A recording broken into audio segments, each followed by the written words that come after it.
Osukwane Benenu, Kwane trumpet, Neke no. Ishoku, Anyo Kwane trumpet, Ajoga Kanagwa, Os Unyo Bonenisu, Aquatunyo Kwane trumpet, Yanu Anime, Aquatunyo Kwane trumpet. Unamrosi, Ubochinagane, Anyo Kwane trumpet, Anyo Oku, Nime, Aquatunyo Yanyi. Kadiboku Kenu, when I'm a mife. Man and fish na brosi weri menenchi ukwane ke okowa ke amare enu aka amare you ka amare look and there biakone you ka amare bo maro ju ya ajuju onye obodo zo ju aju shikole an efa ke no na asa yari nwoke kowa yeye ajaji ukwane mbele nyo aje ke nonu kete anwone umu anyi ya bu nde nala anyi ke senyi kpaluka deka gwani ifanye ni mari bani ndanye bo ni eziokwu eziokwu mmege enwe amarụ m mkpụrụ banye n'okwu ahụ ekike kparụ ka dịele nye ka anyị igochi na-ewere na amụ ofu marụ na ndị onye ka anyị kparụ ka kete bụ onye bụ nna anyị Azuka Azubike Ogwuezi Chiejine ọ basawa ọrị nụ na-ekpete onye nyụ n'afọ a anyị na-echechi ndị ọzọ kwuo basa oge kene ka kpọgara nnala anyị bụ Azuka Ogwuezi Azubike Ogwuezi Chiejine ya nụa ka o were ọnụ agwa ndụ kwane onye ọ bụ n'ime ụkwane ebe ka iji na ịbịa n'ụkwane ebe nọ nna m Ajesa ụkwane nụ anị o hello anyị na-anụ Ajesa ụkwane nụ anị o aje nwanarịma nsị ko nke na ọkpara ukwu o ko nke na ọfashe ko nke na ndị ikorobịa inotu ọsọnụ ncha ikene dị n'ụlọ ebe ọbụla ụnụ nọ izu ụka ọma ahụ efa mba Azuka Ogwuezi mgbe onye ụtagbu ogbe onye ogbe iso na-adịm si na ụtagbu n'ọbịa ogbe iso Ogwuezi bịa mụ bịa ngwa amụ nka mmụ amụ Azuka so efa ndị bụ Azuka nka mmụ bịa ngwa ya Ogwuezi Ajesa nna m Ajesa nwanne ụkwane ebe ọ bụla ije na ụkwane ya anụ na-efe Ogwuezi ya masị abụm na ụkwane ọsọ ebe ebere ije na ụkwane ụmụ Ogwuezi dahụ Ajesa ya wugara wasu kete ne ekiki ye medika eze oyubo eze nwa eze bụ eze na nwa eze bụ eze Ajesa kete anyị chọrọ ka anyị n'iyo na ndị ọzọ kpalasụ ka anyị mara ife shini efe anyị bụ ukwu anyị ọ bụ anyị uwe orukwu na-aga akwa na-ekwu ka ọ bụ anyị ukwu ezagara ajụjụ ka n'ogere nna m bụ kaki mmiri na anyị ukwu dịkolekwucha anyị ukwu anyị ndị kede amari m ya sụmajụ efe anyị bụ efe edikere anyị na-amụ nwa na ụkwane anyị mụ nwa na ụkwane anyị erime efe anụ anyị na-erime bụ oge nne ya na nnada ya jini mụ nwa nọ nne jini dị ime nne amarịgo efe nwa dị ka aza because egbanụ bụ ife ndị oyibo na-akpọ the season ife menini ya kwee ka ji rime ya efe anọ so ere ka ọ dị na efe ọ bụla anyị nwe na ụkwane o je ka were isi bikọsi anyị ji ka kpọọ nwenye ụkwane ọ bụ anyị kpọrọ nwenye ụkwane ndị anyị ewesị na enye ụwa kene kpọrọ anyị ụkwane and mgbe ndị na-ekpọ anyị ụkwane nọ wee neche ka anyị ji ka kpọọ ụmụ anyị ka ụmụ anyị ji ka bịa n'isi were nyasa ebe esi na bịa ya ka ji na-ekwu okwu ụkwane nọ ụkwane bụ a great land in English and ndị mmadụ amarịgo efe anyị bụ ụkwane bụ anyị eze the great land of the kings of the heroes ije in the book of research ị na-eme research ya na-afọ akwa na-ekwu say Ethiopia was the land of the heroes and the land of the kings. Sometimes they say Africa, sometimes they say the great land which is Okwane again. When you translate Okwane, Uku is great and land, Ane. Ajesa na mbeno. Oko baro oka. Kete anyị chọrọ ka anyị mara ife shi ni ndị gboo ya bụ ndị nne enyi nnala anya wa ancestor ife shi na-eri menyi efa kọnụcha anyị bụ ụkwụ bụ ukwu obodo. Ukwu abịa afụgo anyị na-ekwu okwu ukwu dịka ndị English na-enwe ya plural and singular. Dịka nwere sentence dịka eme na you make ya ukwu nwere two meaning. Ukwu nwere its own meaning. Ukwu nwere its own meaning. So ka efe anyị at the end efe anyị bụ efe anyị no ukwu anyị. Oje ka abụrụ ukwu dịka ukwu mmadụ na ife na-ekwu bụ ukwu great land. The explanation is in the word land. Also kusi ukwu nwanyị yede ke kusa ane na ya mai so nyinyi kwa nekwe. Yeah. But you know we ndanyi bo we keni fa swai na so wa digori more civilized than us because you asoso abo ife pusa say ikuno no wa asoso bo you have attained a level of civilization to name everything in nature. That is the highest level of civilization. English is not civilized. No. If we are going to go into that debate, nobody can win me. No one. No one. Because many things I can speak in my language, you can't bring it into English. Why? If you bring it into English, you destroy the meaning. Our words are very scientific. Every science came from our word. What are you going to call biology? We have it in our culture. Everything you have, every endeavor human being can do now, you have it in our culture. They're there. Physics is in our culture. Chemistry is in our culture. The Onoku today you see is the source of hydro technology. Without Onoku, how do you get hydro technology? You think our people don't know? They know. That's why we practice 𝗨𝗏𝗄𝘂. 𝗨𝗏𝗄𝗂 is quantum physics. Wepụsa na-echewe. Ụka aka anyị chani ka anyị kparị ọ bụ debate ajụjụ ka anyị were mara ife. Jonom. But ebe ọ bụ na esi na-epụsa jonom. Nna m. How great is Ukwane? You see, Ukwane is the greatest. I repeat, the greatest. Yeah. Ukwane is the greatest. Great land. Boy again. You're the greatest. Ukwane means great land. Wema kpọọ ya ni ukwu. Onwere ife ndị koshi imemeni. Chini weri me ya keka fadelunu. Yeah, when you have a name such, it's a source of greatness, and people in that area will understand from the great land.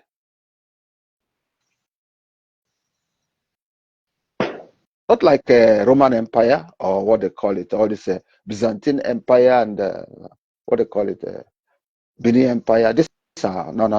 These are people who operate on criminology.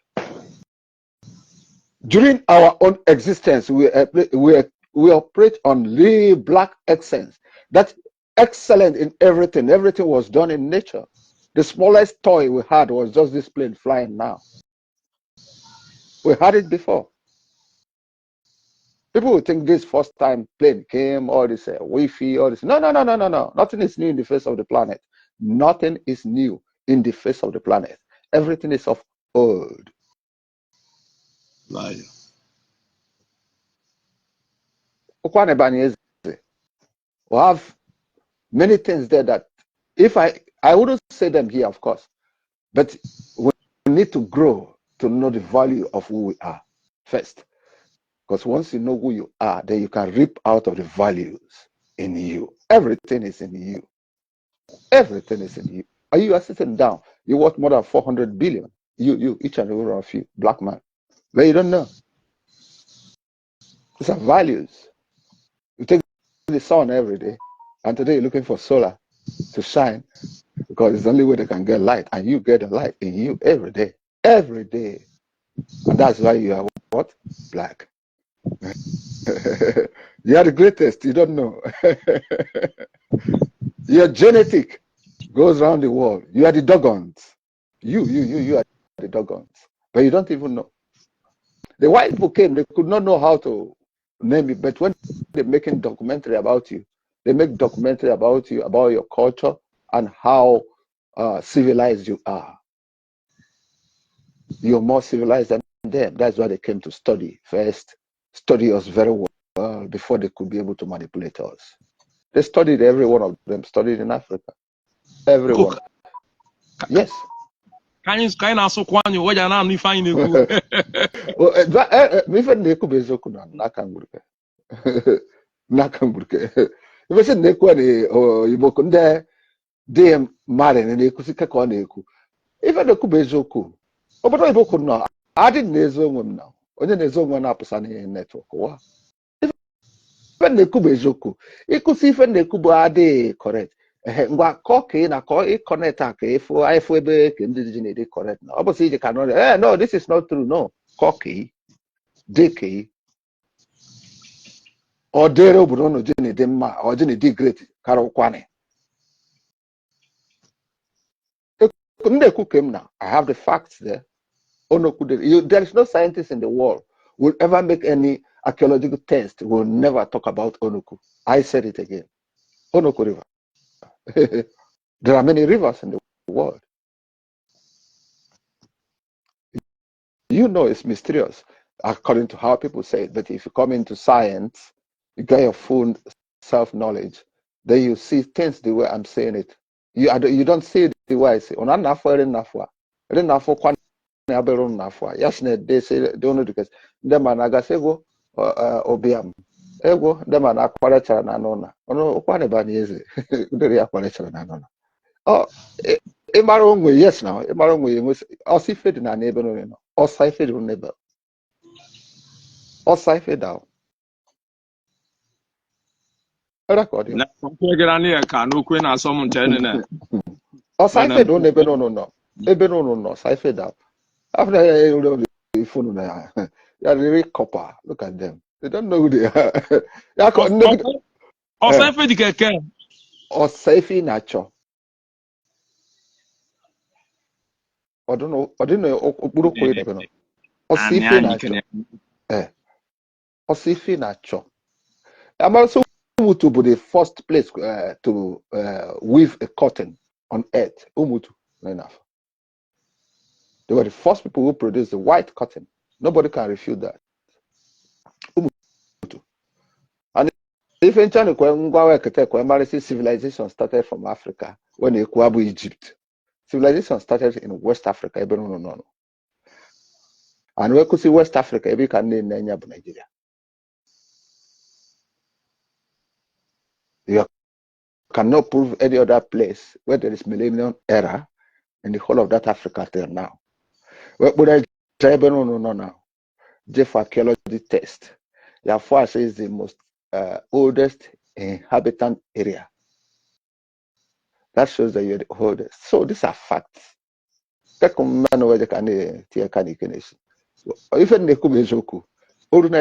compare Bobna.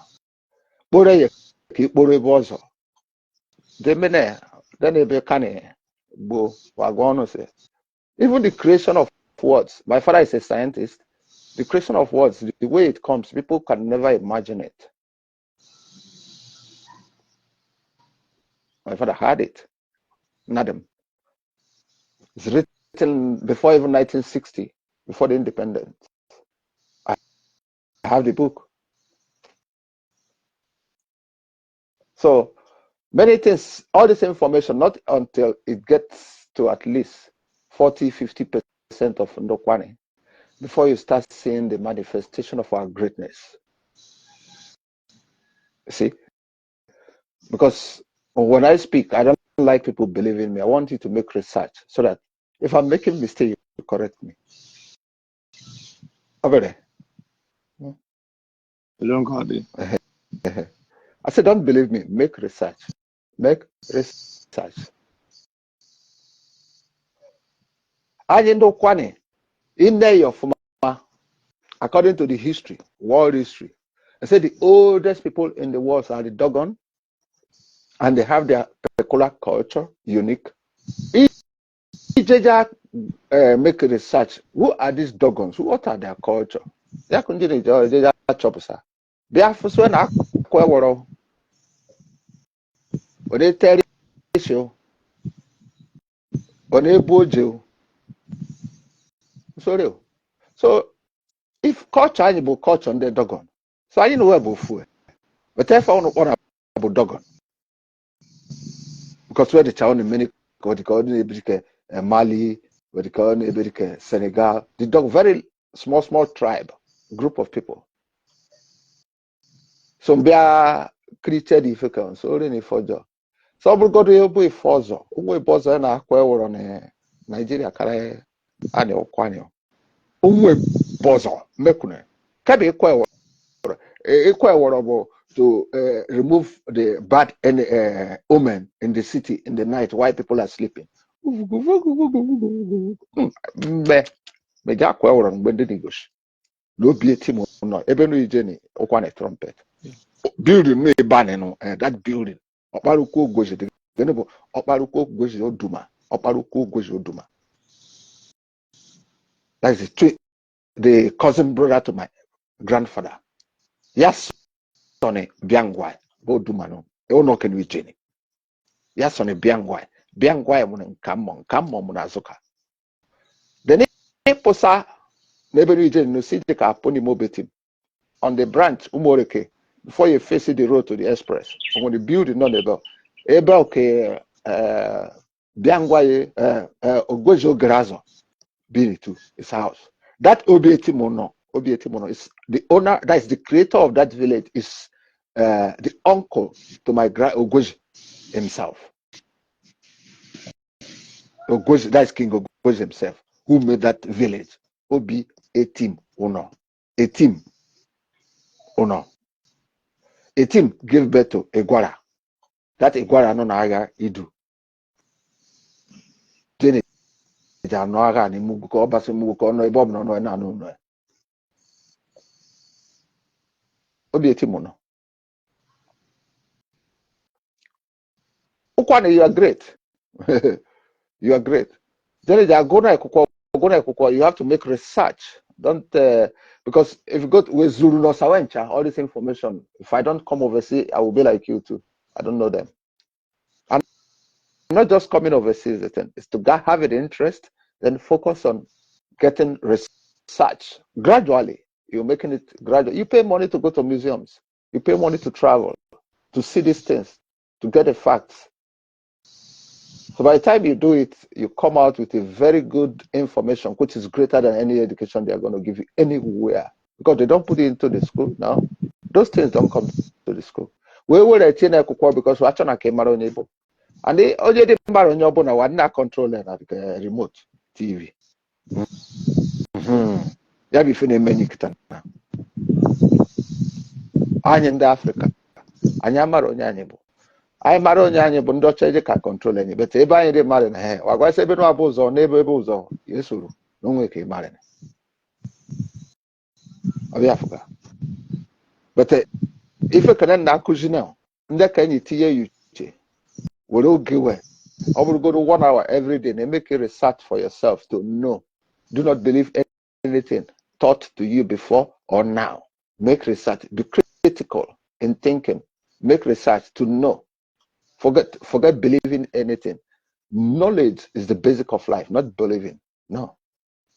Believing is like a kitchen. Nagwai say, if you buy aluminium, so good. Go to anywhere.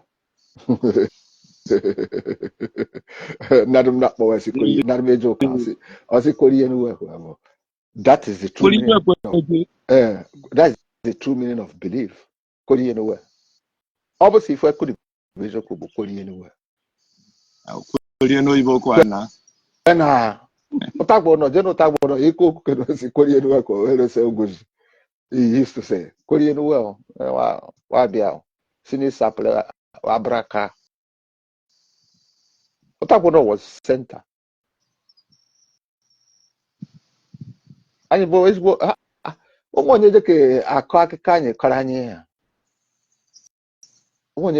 can give our history more than us.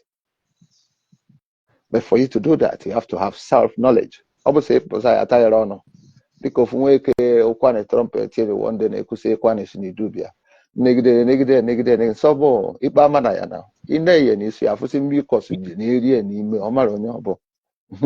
Or the Kerue. Also for email, but or don't do. Try a fight, they can not tire on. Ya call me well. They cook a moha. Not them kuyini. Not in that working in ukwe no ginu. But the capun ukwe je kwene bozawa. Not about a good mother. Not a good mother. Why a audio? It took his so gonna go, it took it we had the canoe, because it's a cookuni. Ajay manare. Obachiri anyị kpara n'ụka. O nwere igwa na anyị.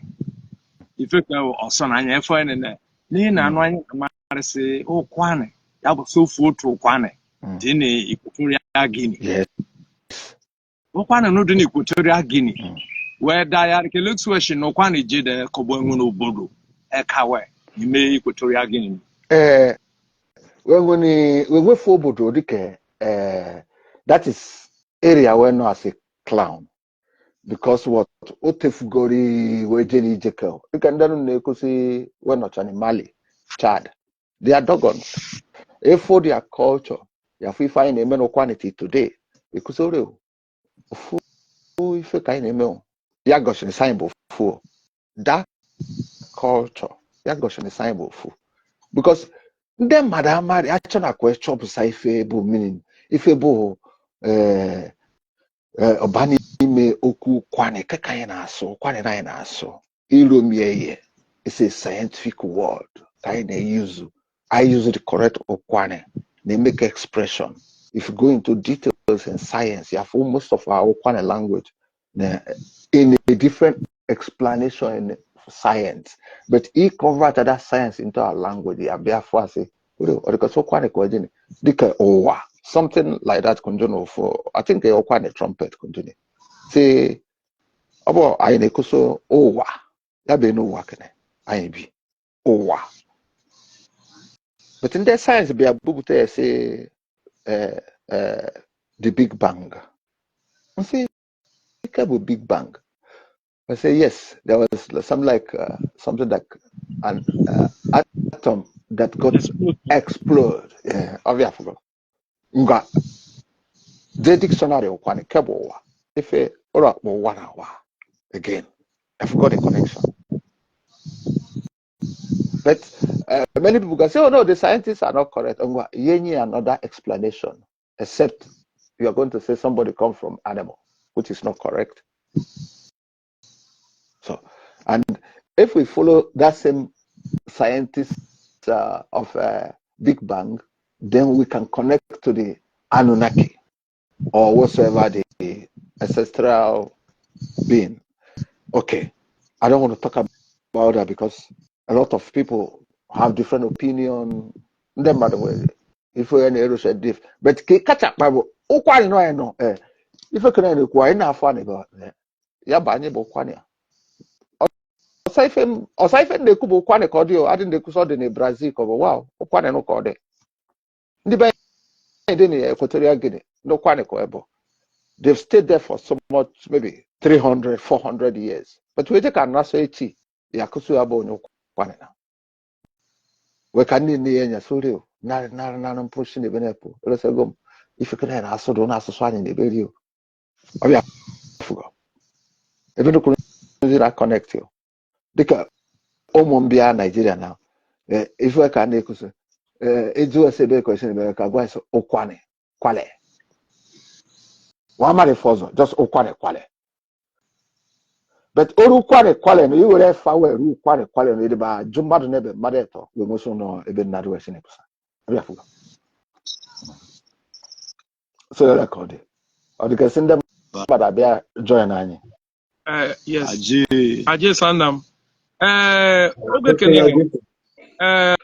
Onye bụ nwe enyi Solomon Ogeleka Obasafo Odande kiste enyi kpaluka kite. Bra Solomon no Aje, okay, Aje, sir. No dawo. Aje, where the Lord is man. Ne dwanyi. Oyo nshi anu ifeanyi na-ekwu iche dey. Ọsọ nwere ọnụ ike etinye na okwu anyị na-ekwu ka itinye ka anyị nụ achị. Aje. Okay, Odogwa Biosa Jaje. Njomo Fenebodio. Ikolobi Swisu. Kegoshinda na wona fo kandana lela. Ndi banyeni zela ya mofu mali shegwa.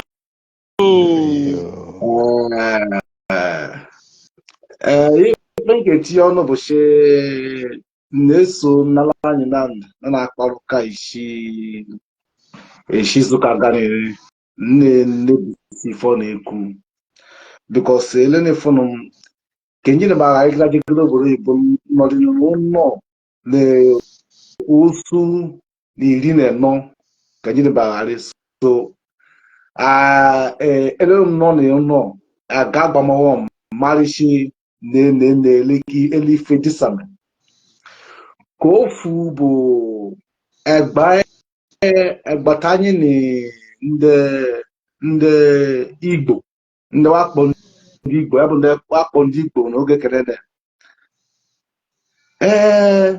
oge Ghana na emalụgara na Imo steeti n'ogeda na ọlụlụ gọọmenti ebe nke chibido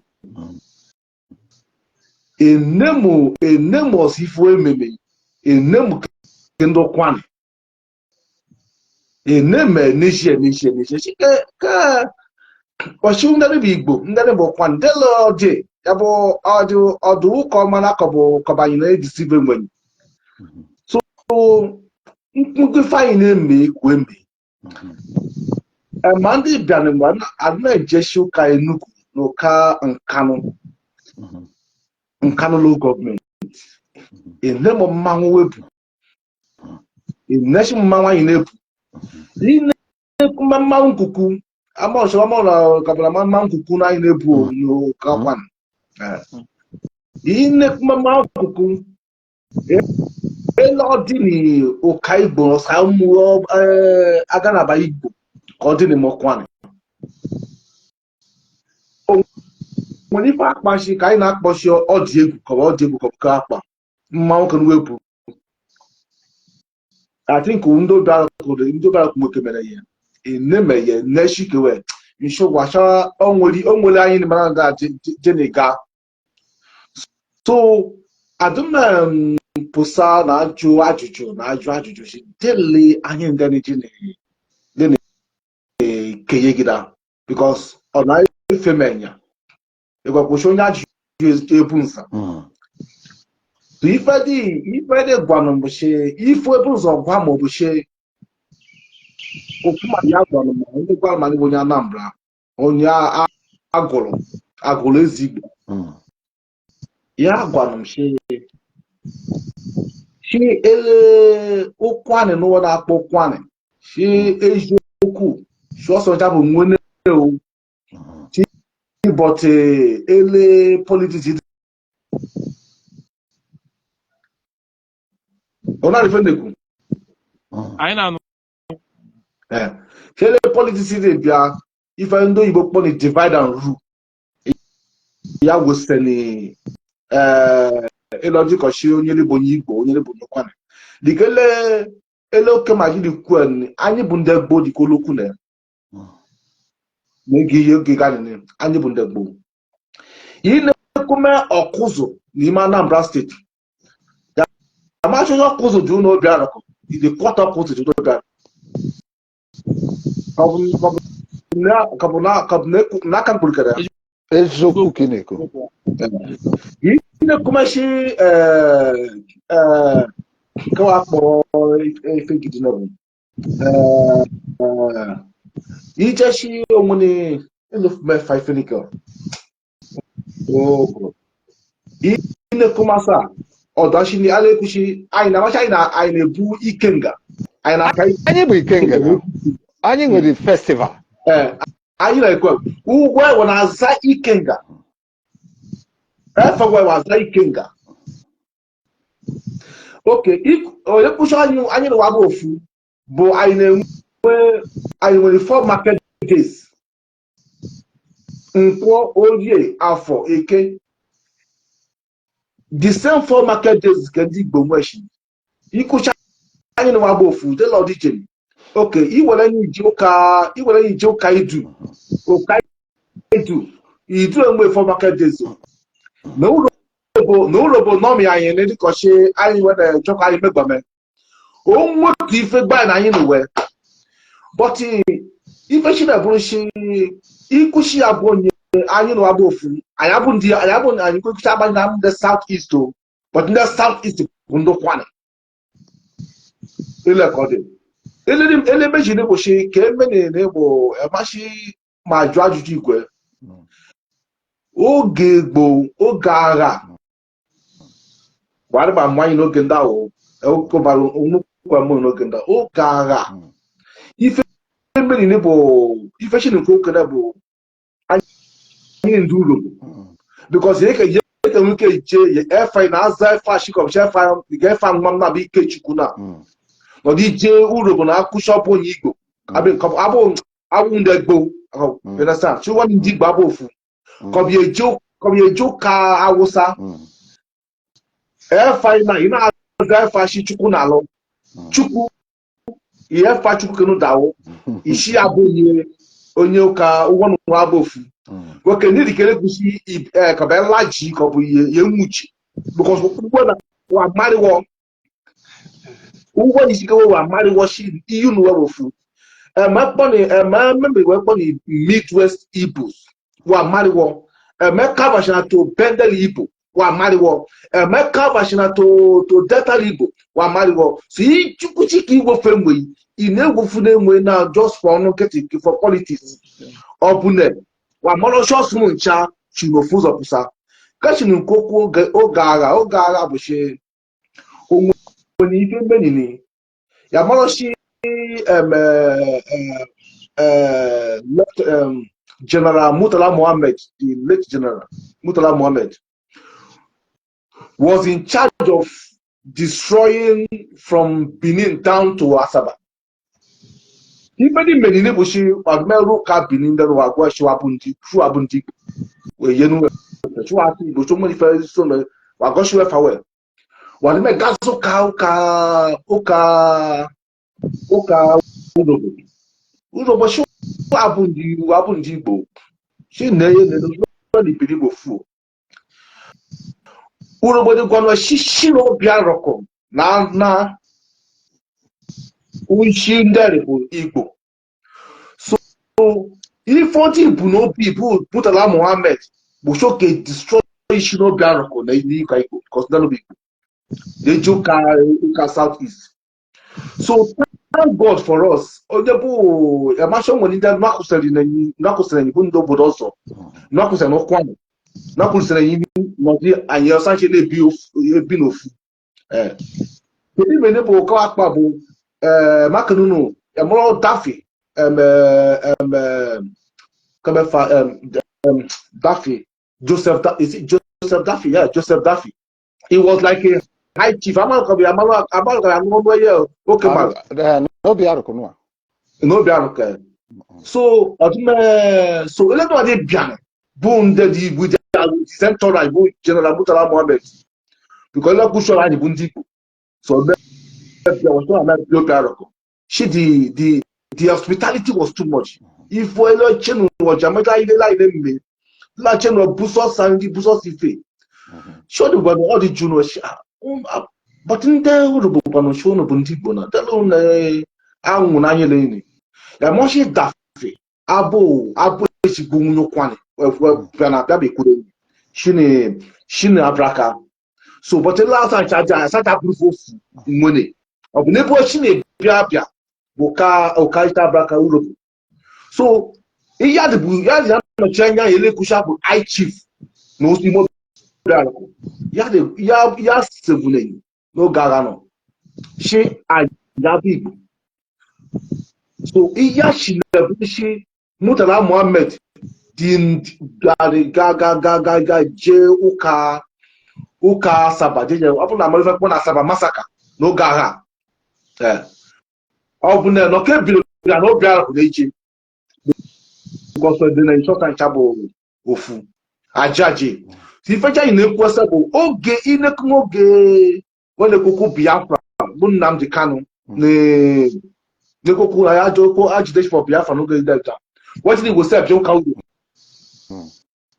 onye ifeshi na boshi amam choku politics so but sometimes oku oma ge ga bamenya ifeshi na bamenya boshi am ne kuku politics so ma na kuku politics ni foku ne boshi oba ke kuku Biafra shiwe we ti ugwo ndu robo saburu gwa buru unde data ibo unde no shobe kunda no shiwe so ntago fu the document is still imagine obushi na adle ku fe je NTA J Gokula Omagege you know something like that in MTA many years ago. Okufuna ye obukurechi shinin the data note ndanu shaswa bofu. So iku show na bofu onwele lode. So nekere chikunele ele okemam bani tuponyinti nwata bo ife na chaka no no mabushi anyi so n'Igbo Igbo aso na anyi ajaje okay nebe na kabuka na kpari ọdịnala anyị na kpari anyi so ni anyi bo okay because ife njunu we ife njikole gwa no shi onye afuru ezigbo ya gwa no shi before anyi di be bido before watching about gasa according to ife naru gwa no we shi onwere ebe akpọ na kabo abo onwere ebe akpọ na abo shabo when I chi also when sha before ajaje inekume ka ụka akpabo ụka imo ijegide ụka imo gira my brother ebe nunu ki ye nebushi leku kashi na kusha ndị na abụ ofu because on atumanye egwe ije Kogi State today. Brother Ajay. Yeah. Ezoku bụ ezoku anya chọla ni ife okwu kene weshi ni okwane bia we bụ ndị okwane bukete when agwa ise we chọni iyo bụ nnarị we zefa we ya bụ onigbo na-akpọ si unify Igbo ụmụ anyị ndị n'ịmara history na Facebook dị na-aga so na unify Igbo ajụjụ anyị na-ajụ ya bụ efa nnarị je ka zefa nwa ọ bụ nwa ka zefa nnarị aji ete ebe n'ikwuri na mbene Igbo egwu na Igbo abụ shi anyị bụ ndị South East ife na akpọ ife classify na Igbo chegi ife classify na Igbo ndị ọ na-akpọ Chukwu ndị ọ na-ekushi ife classify na Igbo bụ ndị ọ na-ekushi ndị na-akpọ their God as Chukwu ndị na-akpọ ndị classify their God as Chukwu na-akpọ aka Chukwu na-eke ya wee Chineke ndị na-classify ụgwọ nwere 4 market days ndị na-akpọ bịa ndị na-akpọ je na-agwata bana asị Igbo apụtachi okporochi ọbụchi Igbo bụchi unu bụ ndị South East because onwunwe ndị Igbo dị n'ụkada South East dịka Igbo abịrịba asụ asụsụ ndị Anambra anụkọ ife na-ekwu but anyị so ndị Anambra na ife na-ekwu Igbo klakpa bụ Igbo ndị Ebonyi steeti ya anụkọ ife na-ekwu atọ biko tulo mekene gida kofugida anyị nwere topic anyị na treat kete. Topic ike bụ ụkwanị bụ anyị ukwu. Ọsụkwanị bụ anyị ukwu. Anyị ukwu. Anyị na-ajụ ajụjụ ụkwanị great land. Ya bụ iwekwa na-ekwu kete. So tie ọnụ na-ekpe bụ na ajị egara nwere m. Ụkwanị bụ anyị ukwu because inekumaya ya marashi o nwere ndị ụmụ nwere enyi ndị dị n'Igala. Ị na-anụ ife na-ekwu? Na-anụ a. Anyị na-adọ nwere ndị ụmụ nwere ndị dị n'Igala bụ ndị ụkwanị gogogo nọ n'Igala. You understand? So agha na-ebu amanụ ka nwoke mmadụ nwere ike mara ife na-ekwu agha na-ebu amachọ kwe kọnka ịmụkwanị amachi akọnkọ urobo jeli ndị idu urobo na ọsọ dawa akọnkọ ọlọsọ jeli ndị idu ịkpachọ na-ekwe banye n'ịmụkwanị rere bụ from Ụmụebu ndị yeneka shinu Ụmụebu nwere mmeri bụ ndị amaghị n'oge ndị agụ ọgụ bụ ndị ọgụ dị n'Igala. So ndị nwere ejiri jụrụ ụkwụ jee Igala jashi dela keme kemana emele enyi ugbo na-akwụ ese na-enyere ndị Ụmụebu bụ ụmụaka shede. So lebe nwe ife kere iri mmeri wee dị nwere ifemele nwere ike ebe a na elere Igala izu bịa kọwa ashi ife na onekọfa na ochiko kemke obulọsọ oshinike na ndị Ụmụebu nwere mmeri. So Chineke ọ na-akpọ ụmụ nwere elebụchi mmanụ n'ụbụ alịgbofu anyị bụ ndị ụkwanị gbata ndị n'ụkarị na mgbe bịa ụka kenyi bịa ụka kem ka ihe ya nị ka iso nnọdụ. So ndị amainụ wadime so ndị Ụmụebu nnọdụ ele ọdọdị na wee anikel ịtụọdị ifichen na ome ọdị ifichen na ome ebe na-akpọ ndị ụmụ nwere wesi gbapịa ọ bụ na-echikwu ndị nwe ama na-ejuju ụzọ bịa ma isi Chicago aje. So anything hello anything icheri anyị ụkwanị anything icheri chikọbchi akụkụ kọba ife na omebusi ife aja kenu bụ ofu ekpo na anyị ukwunu ukwu anị great land ya ka anyị si na-ekwusa. So anyị bụ that geographical area nọ ya kapon ukwu anị. And consist of that place when akpọ Igbo now consist of that place when akpọ Igbo consist of that place all. Also na akpọ Igbo abụkechi the southeast consist of that place from the River Niger the other side and this side ya ka anyị nwe Enuani and Oshimiri. Exactly. I bụ elokwu na ka ọ dị bịa n'oge oge gboo edo ka ọ dị ka dị be ebe na iti egwusebe na iti mkpọmkpọ efe a na-ewuse mkpọmkpọ efe a ọ bụ na emishere anyị abụ ndọkwa before. Wow, nothing like this formulation. Later. Ndị osimiri ọdụ osimiri ka anyị asatọ ọrụ esfa n'ụlọ ka anyị bata ọtị before bata ọrụ ebe abịa anyị bụ ụkwụ anyị one of the most ancient name in that region. The most ancient name. Only of the Choni. A Bob and not challenge the whole royal home.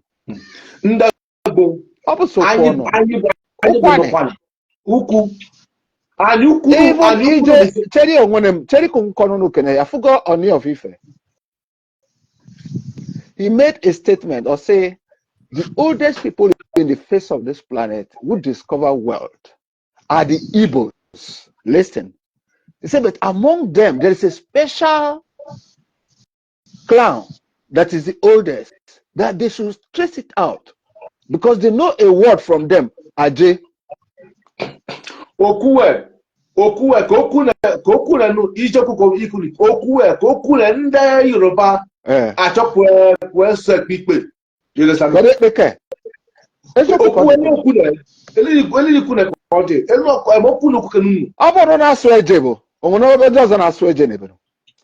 Uwa ono any kuna ye. Anyị kọ. Okay, I'm back to the But a lot of kufuna no. So ni Yoruba ibe ye. Acho kusho washu webu okay because of politics. Amashi ojiko follow now. She only ndadi bundadi because she wabunde go. Yes, sir.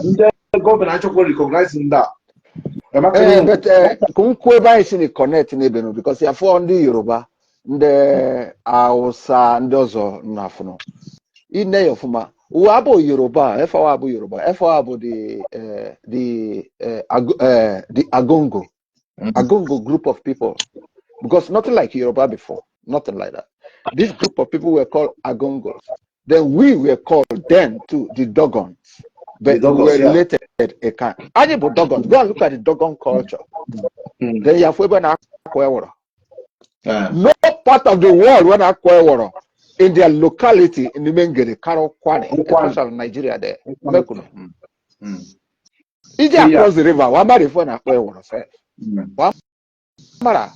When Nagua see Joe Bettin Lucian Eposa, or quite a trump, every day till today, Oro Gengede, before Zemma Aposa. Okay, Benjamin, even in the before 95, you know, before 95, Njiri Bagari no Musume, Kono no Musume no Biarakono. Imengede, only sometimes, Imengede are from 12 o'clock.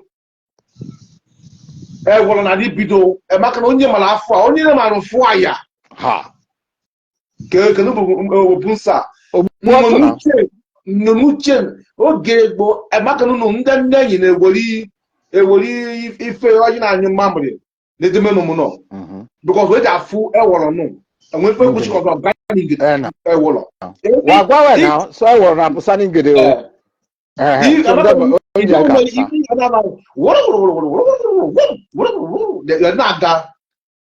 anyị bụ na-akụ ewere ejoku eleriku na kọdị ijoku but onwe some cultures anyị bịani apart from ka anyị mostly from ndị ndala anyị Igbo onwe some cultures ndị kwani mgbe jiri kewa ebe kwụsị more severing obelebe go na-ememe agwaya kedu bụ their own culture dịka elekwuso mmeri mokumeshinu ị na-anụ dịka mmeri mokumeshinu adịghị onye marụ bụ onye jọkpọ nụ onye ụmụnkwata nụ onye ụmụnkwata ele okumeshinu je na ya the gift adịghị obodo na-ejeli ụmụnkwata kọmke obodo ejelu nala shi elu ọmụshọ owo kefueri shi ya wele ejeli ebe oshi na-ebịa adịghị ebe nke omere mkpọchiri pụsa aje ebe nke omere mkpọchiri bidoro so onwe chinawa kọchọ dịkọchi anyị kọmuniti kenene ka bụ obodo kenene uwe mmemme na ya si kene bụ kọchọ anyị aje gị bra Solomon ni brother Azuka Ogwezi mpeleni ife shina indiga na beni achoni ka anyị mara ife shinu kwane buru obodo ukwu kwane ukwu hane ife shina nye buru ukwu hane onye mụ na anyị Azuka Ogwezi azọwala ajụjụ ndeno bụ onye na-ajụghị ajụjụ ọsị fina ị na-agwanye ebe kishi ni mala one kwa ka igwu na yabashi malo yabashi fe goshi abiyo bro ta kwa na jo okay meko na jo yamara se yede ka fofo ekukwo wedenos ife nna akọ na ebene ya kunji na ekusi ndị mmadụ keme research bụ ego ekukwo dị bebe listen to video di bebe travel for ebe di bebe move to museum for ebe di bebe. This is what we call research, because obviously one of this kind of education okay, in the university be programmed. After university you don't do anything with it, as you know now. So even chone kunkubo okwane even she ebe she go take na I kama eje kama gugbo sawencha but the main secret in the wo se na ebe na nde okwane dey marry secret okwane no ne Russia no enough no secret ekoko well because mgbe bia na be zuru all those ekoko no okwane mgbe nakọ ndocha ife mari na bo shi na obu kene na ekusi ekene na bo nwa chukwu nwa kene ife imagine mari ndocha bo onye oshi exactly onwe o sai aburu Jesus ma oshi ko sai ncha bo oshi ezigbo mboka igbanake iwe bele ke mari fe nle no ni Europe no ni Europe onwe ife enwe na ife ka wo so ife enwe ni bo ezunezu Osifo ezunezu. Even okay, my baby, you. Even if gas, you more gas. I shit to the better. Ufonyo chagwa no shoshi no kaka yebia. And okuni for one no shoshi no kaka yebia. Ibe kumasa okpa gas na use the better na poku go. Imbo kwani ko shine posa. I think you know quite anyway gas. But don't know anything no more kwani. If I knew where was lezu and what is on your chance say if our bubble lion. Tell Bunko, or say for bubble lion, so I really antelope second. Okay. So I knew but antelope no one when I been any. So well yes and because we so good church say from Pope the rule Bobonica car. Kaki kakono, making it. Why cannot one on your cake on this will cook first of his even Kagwaya, or the attack on her. And then he fought more and challenging the Pope no more. Pump up on Yari Covid on the year. We don't hear blessing to dog now. Dog, it's quick. I say, one you can no Unketano. No car. No car. No quantity the catch from no car, many queer. Okay, they can no quantity. Even the carnival to me. Anna, it banake. Whether maybe I uku. They will say, even say by now. You never quantity in that bono car, boys is bonyo she. Mekude. And if they can be arrested because he will prove if in a car. Okay, okay. Kabel the because if we can eventually and for the Christianity, we can never get ourselves. We must destroy that Christianity to go back to who we are. Even the Pokemon, in my own point, Bushe, in the Kumasa, Okabo choice.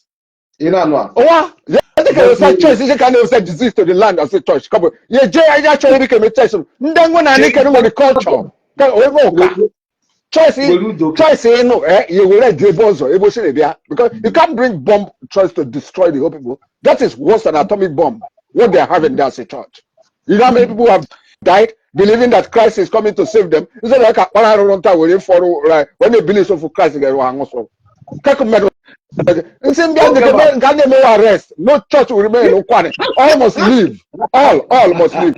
They are all devil. They destroy the land. Okay. So even this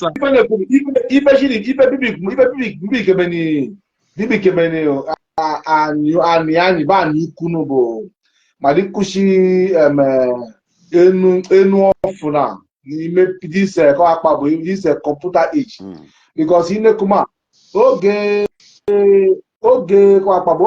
phone is about pusagida oge phone is about pusa o card but I didn't be annoying. I know you can. 1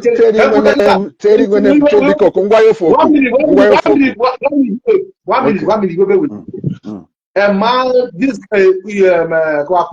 phone is about pusa. This computer is about pusa. I know you can. Now, weekend girl. They must be but get Canada. I don't blue phone now. Obona be for the man. Now, why? The color now she 𝗨𝗶𝗂𝘁 the Afoni man can buy she only come and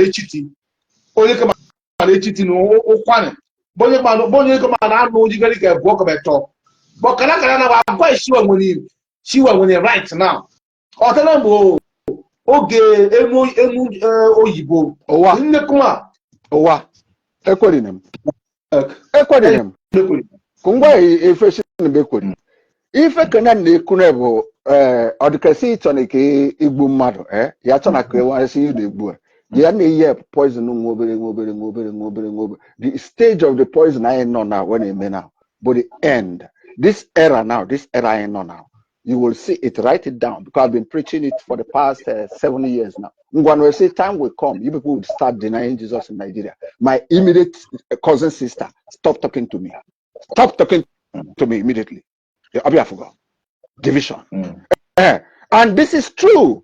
After 7 years that is happened now, or not far now, I say, antichrist, but this is truth.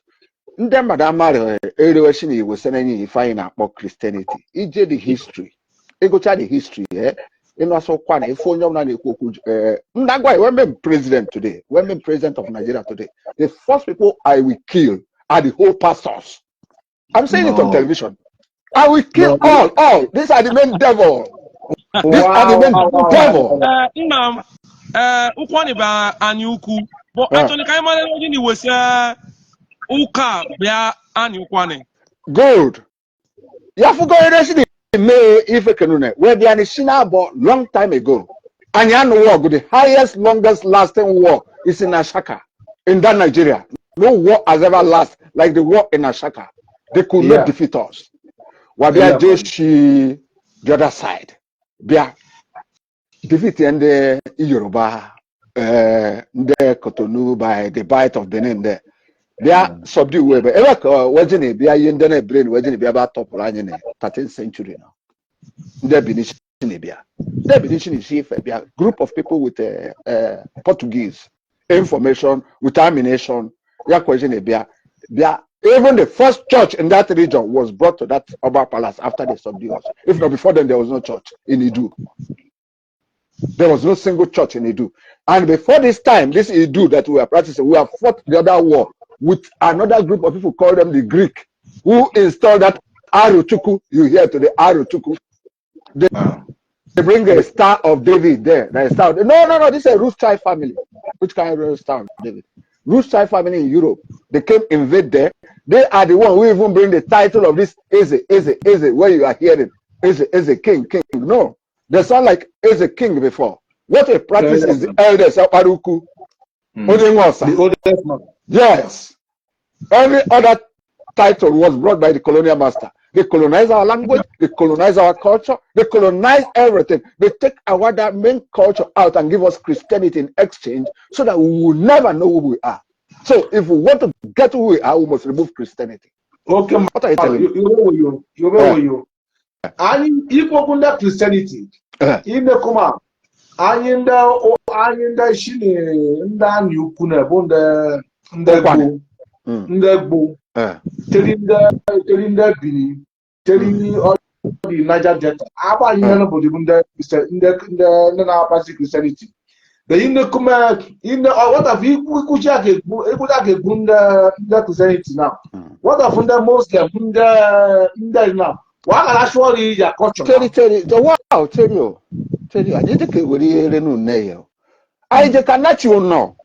If I'm not able to, I saw you in Docha. Obiakuneku. I see kind of you know, and yes, Christianity, Islam, you know, Obukeni now. Obukeni. More Bobiani, Budani Kosu.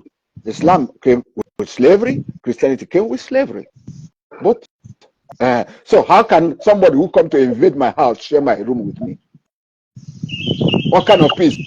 Then tomorrow now I'll begin to dance in his tone. We are not friends. After killing my children, carrying my ancestors for slavery, now me and you are friends. Yekweli keno. Najoyo mbia ono ina gbufu mwe many are not so you kind. Because our people are not informed, they lack self-knowledge, so they cannot comprehend what they have done to our ancestors who fought for that land that we are staying today. Okay. That would the meaning of that would the difference between the Christianity and the slave trade. Because in the Kuma, one that guy with Bible after the slave trade. No. What would the difference between that is you okay? Munda ngore ni maro. Jeli lefu. Bunda kenyi. Ndani yeni maro soke mba nem yemeko. Ninda busa ni so kinbo okuchuku bia. That would be different between two of them now to you. Okay, good. Ya for na kungwa onwe different than if ojo be for job. Era nyo kwan na eku. If ndano bu ndekenyi na ezu ndemado. Na eje na eresu ndemado as slavery. In the way today we're not an ochiche. Most of them we're not an ochiche. Onwe for job because they are the sellout. I call it this way, the betrayer. Many onwe many maybe many penny. If you didn't many they are on the kidnapper.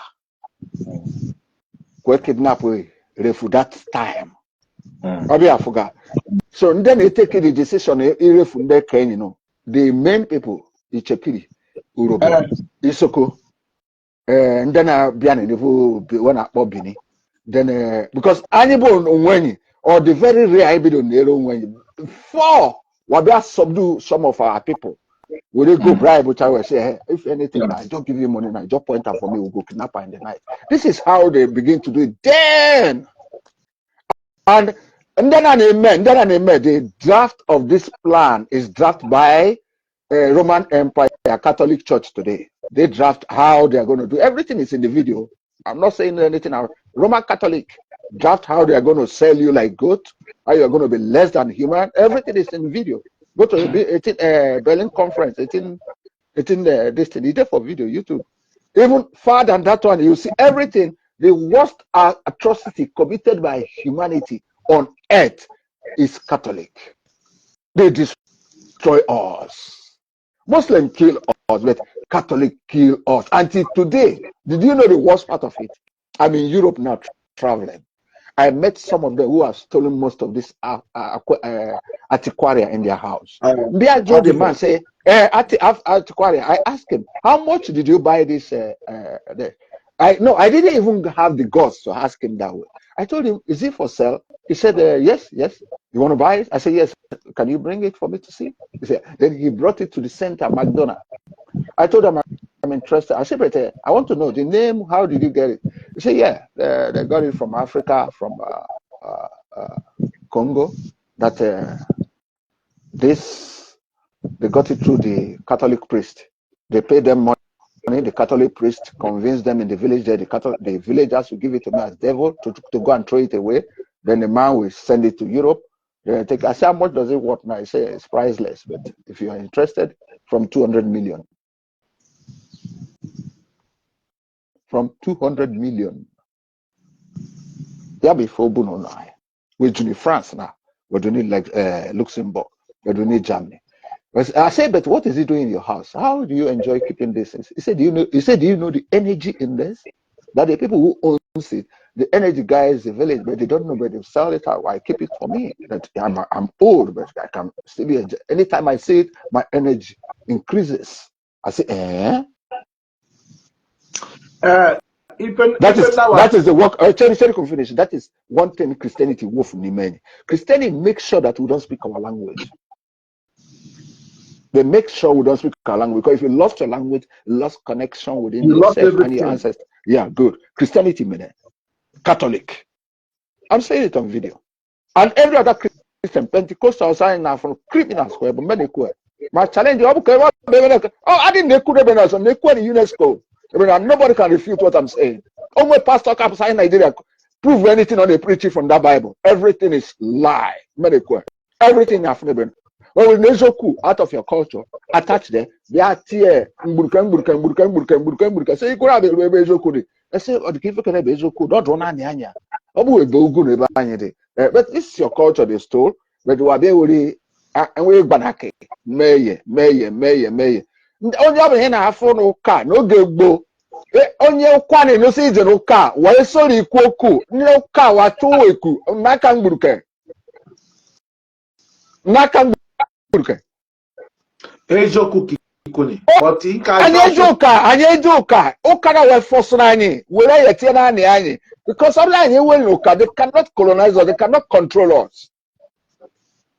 Abi Afuga. Because our language is so scientific, and everything is connected to our language. So then I can see many for so. Yakwajini no anyogo no anyogo. Webe I would they do. Why no one you did about no anyogo no wakane. Kaisa Swani. Because that's why you're not connecting it to our ancestors and your ancestors in you, and they are very intelligent, so you are going to be intelligent. But when we go for us, so no, that's why you say make prayer, cast your devil, reject your ancestors, reject them. You see that when you are doing that prayer, they are happy. So your children are going to reject you too. You see? Let's think. We must make a choir. It's a must. Nothing can change. The era has come. Only can stop Annie. Only can stop Annie. When the church will arrest you, you must prove what you are preaching there. If you can't prove it, then let's go to court. Make a time for any church. Make a time, but I say, Pastor, I'm reading him immediately. Let's go to court. I want to see. I want you to prove what you are preaching here. If you cannot prove it, you are going to jail. You are a criminal. People contribute money for you every time, and they think they are going to heaven when there is no better place than earth. You are in heaven, and you are deceiving them to go out of heaven. Have you been there before? Give us the proof. If you cannot give us the proof, why are you preaching what you don't have the evidence? You are a criminal. Melagwai. You are a criminal. They are criminals. I say it on TV.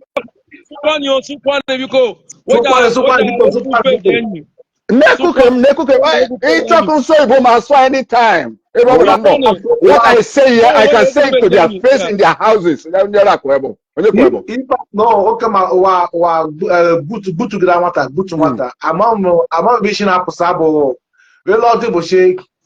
Ome aya elini kuna ko de oge gbanye ayenwe. Idamo nothing one see damazoka onye ke so kuzoku say ore you are betrayer to go to church. And in Sokobo, one of the holiest land. Maybe also for Sophie for Boka. But the great land. But in the Kumasa, a major show Gigbo show one in the Koshi with Kuruma ETS. Nime traditional Anyashi. No, I forgot tradition when they could. Ndota was no, about tradition annual. Because Cherry, Concano, Amari Fundeku. Onamari Fundeku. If when it's so quite now, quite a maca or quite a vanese. And you, if when the first colonial set of people, they colonize our culture first before they come to this English level. Our culture, even if they na agomo when they make colonial culture kobo ya can prove here now. In on one now, why say so they can gomo kete was so they go say woo. Already. Chuko kene wu now. Mane kone nekone TV chuko kene wu. Ewu is it's an artificial breed.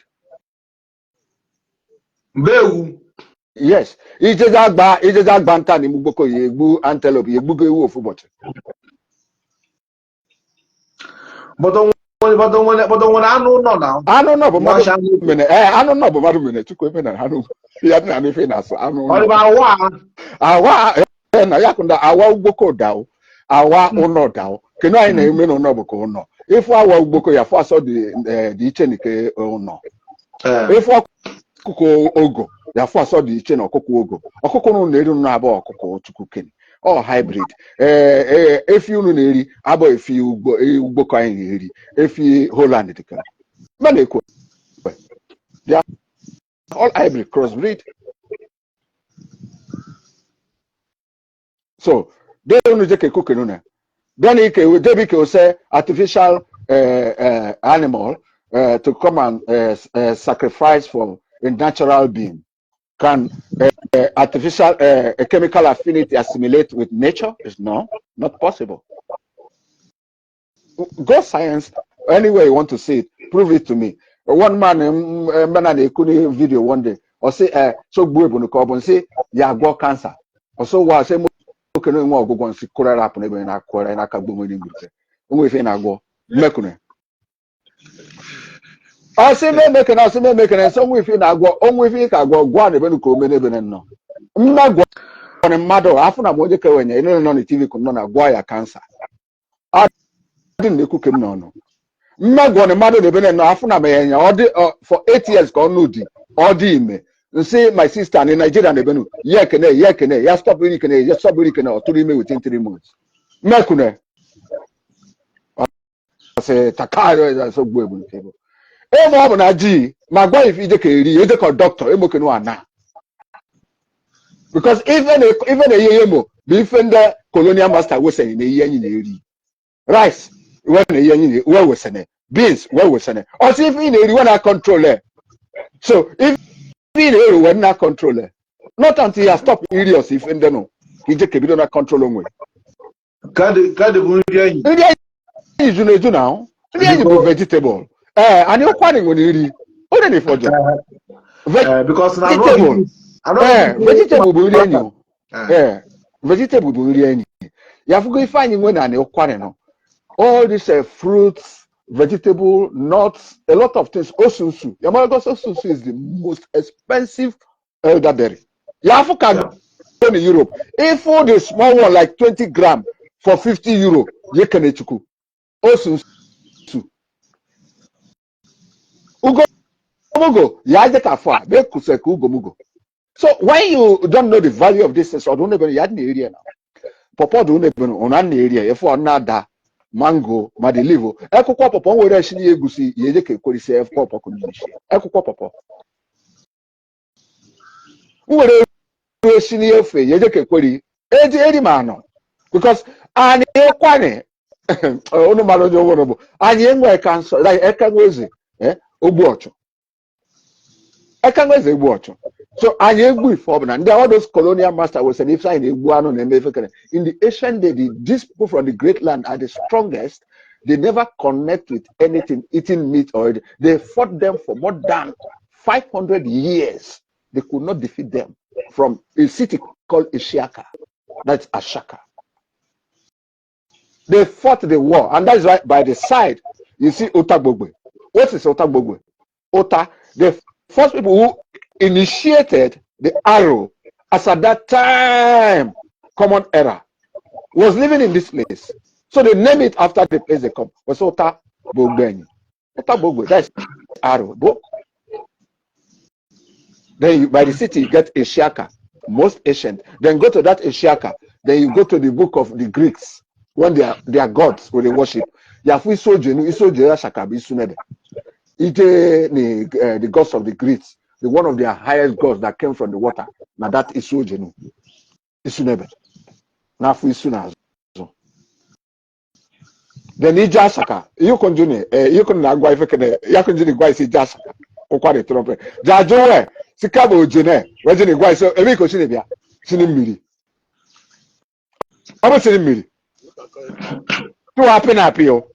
Okwa the so you can najo, ezoku kunde kumbuke. Ezoku neku, ezoku. Abu meme now. Ani asaka sonomo. Ani asaka ebe soli, ebe marry no fuma. Ojenu njinenya neba na for many years. Amar me for bo. Mgbe mbia na ovesi kundiri ba mai suri. Then now see if you can have copy you original in Kenya. Because yeye go sign a copy we kai we really on wa. If I win as our culture company, they are or TV phone in Europe, we copy from Africa. Okay, I want Nigeria kwa nyemiji. I want Nigeria. Uro. I want Nigeria. Because market man na ke kugi kwele wata. Oh wow, I need to people. Yeah, that video money abi other with Okwane trumpet abi who? I made a video with somebody. The original yam I know about what I am, Ijobeke. Ijobeke. From Ijobeke, quite many other Ijin on earth. Ijokpai. Ijokpai. But Ijokpai, I could see Ijokpai because Ijokpai anyway will say, "Oh, I'm calling article if you mean Okpai no." Now, where we say the canoe we say Ijobeke booking winning. Ijobeke nobody but the agency the scientific on the prove say this is the only natural yam. Every other one is hybrid. And another significance, he will might say ancient people. Ijobekenu. Ya continue Joe the Russian man. You see this yam. He says it's wild yam. Nay of my say okay. I say, but where did you get it? He said from the Asian people, they had it in their land. So that is where the first palm tree grown. Obiagwasha say but where you say in West Africa there, in West Africa, by one river there, they will continue building a tracy came there, tracy in their troubles. These are scientists I'm talking with. And even the Gunebo, why don't you believe more? Many research, this video must be recorded. Many research inform Naneku. Many research inform Naneku. You have to get job can know. If I knew here, oh God. Even we were the first people who initiated planting cotton and everything. Yak in America, they were focusing on the Igbo tribe to take them for slavery for cotton. Because they know they are the cotton, how do I say it, planter, those most ancient. And I call this tobacco in our place today. I na the terracotta. I know that terracotta era. YouTube. Yeah, check out. It's a minute now. Mama, who about 2040 my also now. I na and the edge of catch a man working no because of Oshimiri. I move to the zenith part of Nigeria, which is Kaduna, where we have the first millennium era, the second millennium era, then the Nok era. The Nok era is the terracotta era. Terracotta by Ejo. Okay. And Ejo Rano Nekunu, Ejo Jeremy, Ejo Rano Nekunu no phone in Asabano na future Sanono. In a fine eye, there is gold inside. Gold. Yakunde, yes, in the China, Nadia Gore Jano. When they look at the Gore Jano, they may fall. When they go at the Agent, finding they will for gold in there.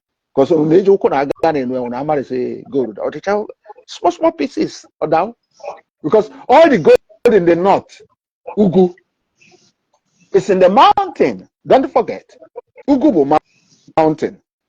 So, and we are in the south, down the sea. So, whichever way, anything they have in the north, you have it in the south. Because in Midibezwe,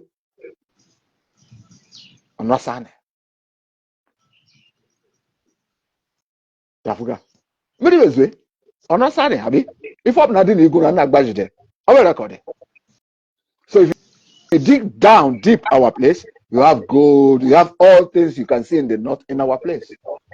Yes, neighbors say the government are marigo scientists are going. If when they focus on the right now, gas I winning. Only any part of Nigeria I'm going to name. Oh, I know. I don't know. The whole and Okwane is very rich, but what about also, I said the whole and Okwane, even the Sokonobian when Biambia Kwebo, Urugo Biambia, I in Agwagu is Urugo Bian, Urugo de Kagwagu is Okwane Bian. According to history now. I in Akogwa is Sokobian, Urubian, Shakiri Biani, you do Bini Biani, only I didn't even know Biani, but we take a Kuso Kwane Biani. No Kwane Banese. This is where all comes from. It's spring, everybody comes from there. I did not make it. It's the great land of the heroes, the land of the heroes, the land of the kings. There's no how you're going to make research. They're not going to talk of the great land, and there's not going to talk of that great land in West Africa. Civilization starts from West Africa, not Egypt. I'm saying it on TV. Civilization. That one is true. Start from West Africa, not Egypt. And when today the place we call Nigeria now, we don't have Nigeria before, but it's West Africa. That one is true. So obviously West Africa, where are you going to call it? It's within us, and we are everywhere. Then there's no limitation of Okwane. We expand. We are the Dogons. Don't forget, we are the Dogons. The culture of the people. They may not speak the same language with us as Okwane, but their culture and tradition inside their home, you are the same. Because they have left for long. They create their own language. They are creative like you. You can create as well. We are on earth here to create.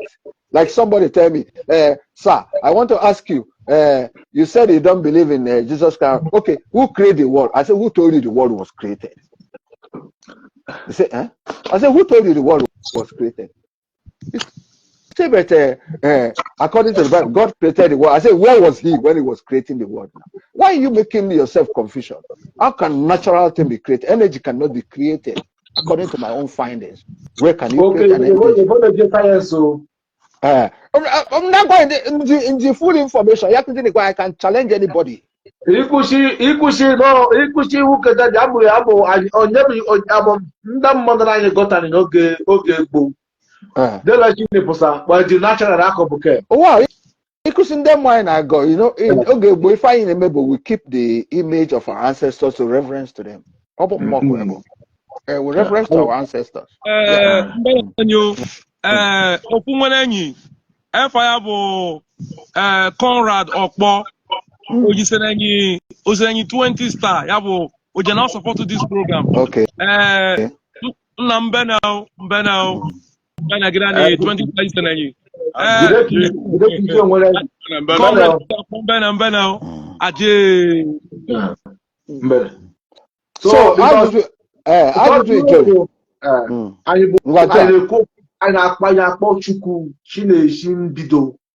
Chukwu na-akpọ bụ keke.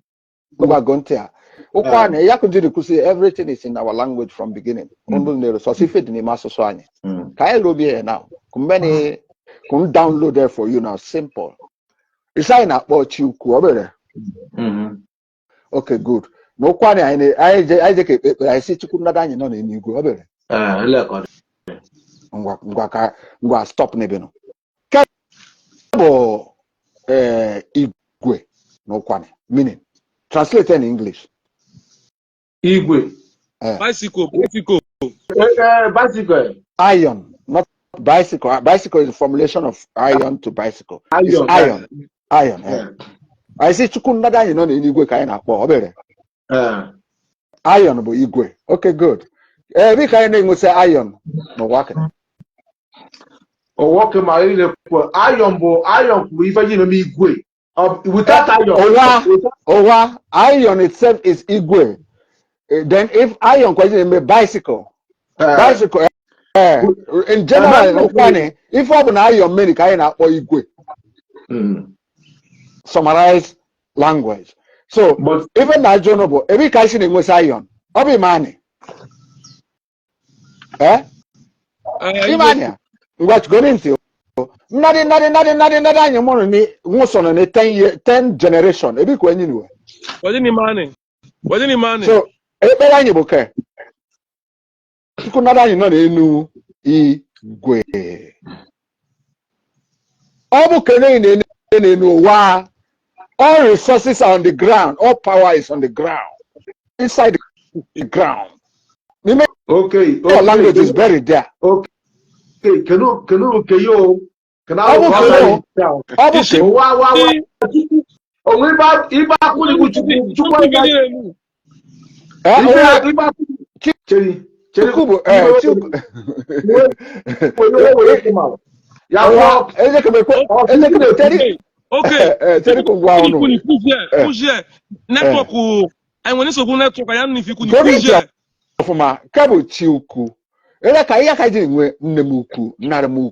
So after 5 generations is the greatest of the greatest because also abiane nara nyoku no eje ka bia ya ka reverence the kende wo se na nyo work and the ken nyine obi afuga onwe force eje ka kono onwe force eje ka boro reality or logical to humanity carry fake na I debate any humanity anybody to refute what I'm saying now. Gonte Chukwu na kwa na ekpekpere no kwa na apia I say Chukwu nada anyị no na igwa anyị na-enu because of colonial master for gwana so no na-enu ne nzọpụta deke na-enu bia enu I in the sky but in the real sense the resource of living and everything that keep you alive come from where? The ground, the fruit, the oil, the gold, the diamond, everything is in the ground. Everything is under your feet there. It is not come from sky, no. It's on the ground there. When your ancestors die, they have to, if they don't deceive you, take you up. How would they be able to take what is on the ground and you leave them to go? This is colonial. They have to distract you. They have to distract you. Science getting out. Reality couldn't. Oh, I can about science. Reality couldn't. Oh yeah,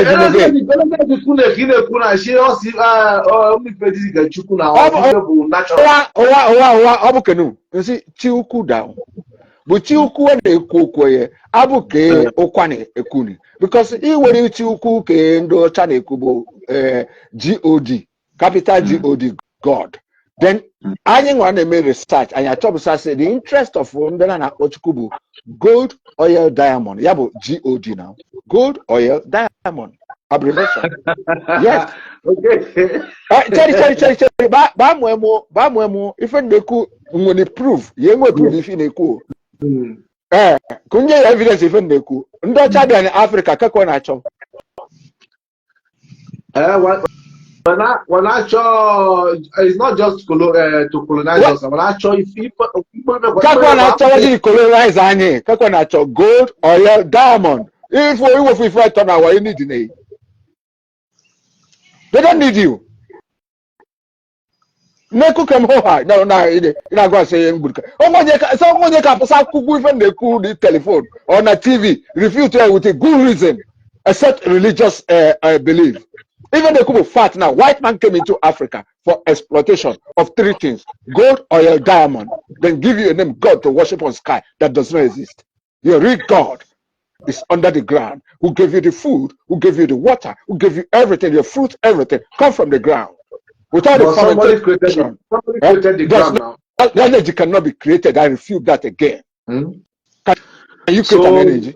So the earth just formed on its own. When you say earth just formed, what you call about nature, you are the earth, you are the beginning, you are the universe. Everything you see on earth is in you. Did you know that? The food you eat, there is gold inside, there is diamond inside, because they all tap from the mineral under the resource in the ground there. But they will never give you that education to get your self-knowledge. So they will give you the Rothschild Rockefeller education, which is today you make somebody a graduate, but he cannot even sit down before me and talk. I'm not a graduate, but no graduate can sit down before me and talk, because he's going to close his mouth for the next year, 1,000 years. He has no source knowledge. I challenge anybody on Facebook. I challenge anybody online. If you know you're educated, a professor, come and challenge anything what I'm saying. Come and challenge it. No one. I give you 10,000 euro if you debate me. 10,000 euro if you debate me with any facts to refute what I've ever said here. I give you 10,000 euro. Who are you? I did research for 20 years. You are 5 years in the university. You're not sure for all the days of your life. You have to make or they can have Saneko. Whatever money can make.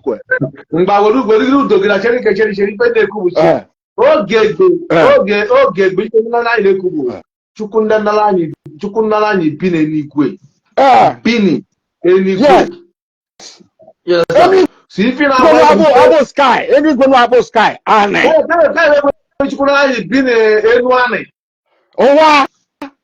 Oh, the abbreviation nada is in the Kuabu. Ki when mare big body okay did issue. Ki mare big go nade money ne bi ko nyire ane. Ebi kisi dem go si go ane. Ebi kisi dem go say ane. Ebi kisi dem go si form ne chone ane. They ya ne trumpet ne hope say yekete. Mad ne yekene to NTV. Come on, let's be wise. Ekene na de trumpet. Ni ya host name. Say a Canadian in the NTV. I didn't with this program can tell. But trumpet when you host na ina. If you look, is it Chukwu Abu Chukwu Kenyi? Chukwu Kenyi the train kewe. Chukwu Kenyi buke bini meni. Chukwu Kenyi is connected to us genetically. Ocean and Ofuzo Dabas and Obonyocha.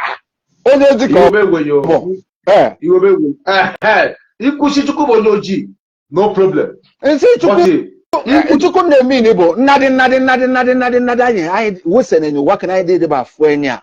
I the way most of connecting to our ancestors bo that chiuku. Only if us about chiuku because who were marrying before Nyabia. Who was saying you working? Also I been working on Nyagabia. Abunala pusaina o shino ane pu onye mmelani opu only in forjo. Yeah, just know where John now. One man John say, okay, who create you? Then enjoy I say I say, yeah, my colonial name them and you say nobody can be created. It is union of father and mother. That is already in their genetic predisposition. They have to unite and connect and reproduce, evolving.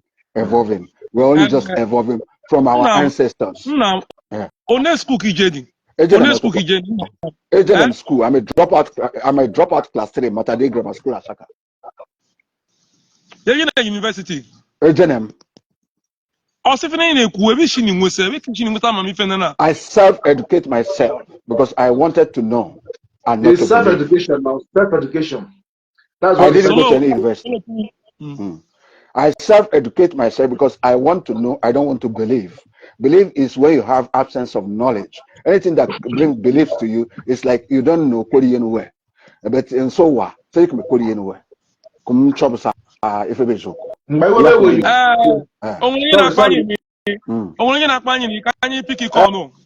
pick in the Ajusum de Konzawa Jojo. Hello? Hello? Hello? Onye na-akpọ? Eh? Hello? Network ya dị mma. Anyị si ije na university. University, I self-educate myself. I have making research now for almost 20 years or more now, more than 20 years now. Even Nemebo, even Danudi Donamena, Bianajan and Mail for Quanideku, say, can I make a day if trouble sana now? Also, Korean, I trouble say if a bezo kuneben. They are my because if not on your Quanibezoku. If not son do Quanibezoku. Yaka for Okwane I will know a lot of culture. Wezuoshi, ye make and when Dr. Biane was where Basane society where they use Wezuoshi never make Suru, Cabo society can was the neighbor was in our board country. In the book was in our board country. What in our kingdom? Our book neighbor that's able. They cannot produce Ebo. They say Abo. Ebo is family. But then we're just living like family. Very wide, big family in the great land. And we're living very big. We created a lot of things everywhere in the world. Everything. But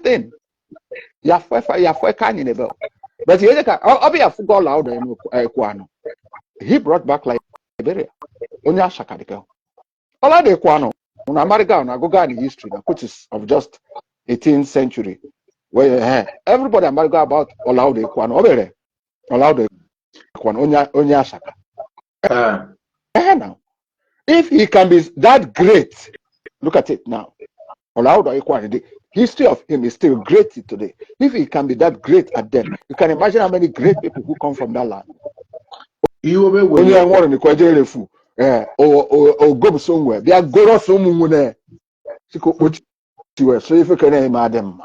Only quite only menu. Only bozo. Yeah, like a Friday 𝗧𝗿𝗲 is the first king among all the king and the kuna on the whole southeast everything. Also, and say yes, so go when it's okay to do his community. Yeah. Yes. Only Ndi do obabi a government also go government only ko do community. Only the brain self. But Friday 𝗧𝗿𝗲 I continue to say no sir. During my coronation, all these people will be there. Because if I turn it, okay, but Okwane Banese, I must make that Okwane Anese. It's if you Mufajo Ngakio. Ultimately, jobs are okay. Hold on.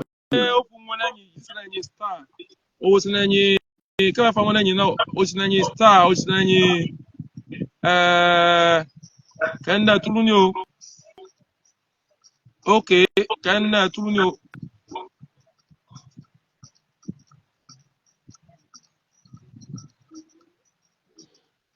Okay, kind of pardon for I'm 5 for no marry. If I can go to my Bushe or Sa, if any Thomason.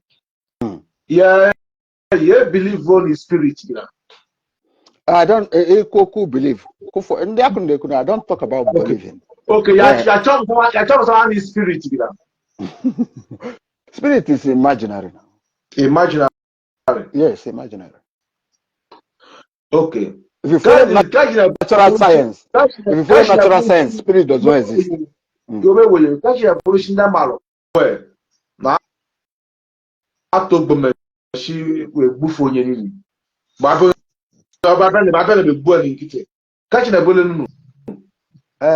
Kungwa ife gbasani ịta ugbome ndị mmadụ ya bụ ife nne akọ otego nnekwu ife kene akụghị ngwa nsị anyị nwere ụzọ anyị ga-eji nachi obi na-enye abata anyị na nachi.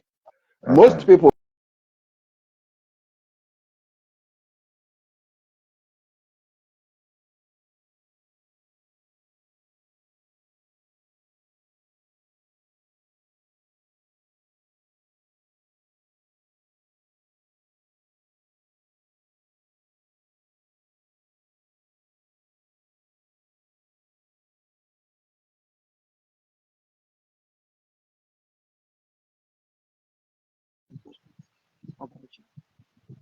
joy.